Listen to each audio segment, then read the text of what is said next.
আমি আজকে ব্যারাকপুর রামকৃষ্ণ মিশনের ফর্ম ফিল আপ করতে গিয়ে একটা প্রবলেম ফেস করলাম, যেটা হলো প্রথমে তো অনলাইন পেমেন্ট করতে হয়। ঠিক আছে, অনলাইন পেমেন্টটা করার পর SBI কালেক্টে গিয়ে করতে হয়। করার পর পেমেন্ট সব হয়ে গেলে তারপরে অনলাইন ফর্ম ফিল আপে ঢুকতে হয়। তারপরে পেমেন্টের যে ট্রানজ্যাকশান আইডিটা আছে সেটা এখানে দিতে হবে।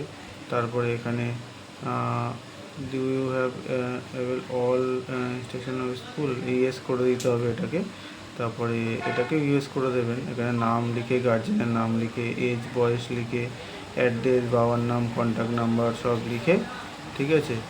স্টুডেন্টের ফটো, গার্জেনের একটা ফটো লাগবে, তারপরে গ্যাজেটেড অফিসারের থেকে সই করা একটা ইনকাম সার্টিফিকেট লাগবে, ঠিক আছে। তারপরে আধার কার্ড লাগবে স্টুডেন্টের, আর স্টুডেন্টের বার্থ সার্টিফিকেট এখানে 1 MBর মধ্যে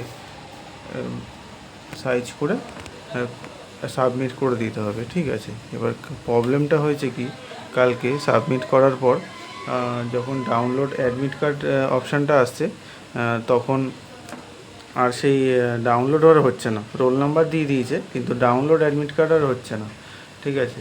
তখন কি করব, আমার তো টেনশন হয়ে গেছে। তখন আমি কি করলাম, আমি মেল করলাম। মেল আইডি আছে ওপরে, ঠিক আছে। এই মেল আইডিতে, এইখানে একটা মেল আইডি আছে, এই যে দেখতে পাচ্ছেন, এই মেল আইডিতে আমি ওদেরকে মেল করি। তারপরে দাঁড়ান, আমি দেখিয়ে দিচ্ছি আপনাকে কোথায় মেল করেছিলাম। দাঁড়ান, এই যে মেল আইডিতে মেল করি। তারপরে ওরা রিপ্লাই দিয়েছিল, ঠিক আছে। রিপ্লাইতে ওরা অ্যাডমিট কার্ডের ছবিটা আমাকে পাঠিয়ে দিয়েছে। দেখুন, আপনাদের যদি এরম টাইপের কোনো প্রবলেম হয় তাহলে আপনারা ওদেরকে মেল করবেন, কারণ রামকৃষ্ণ মিশন ব্যারাকপুরে আমি ইউটিউবে দেখেছি কোনো ভিডিও নেই, ঠিক আছে।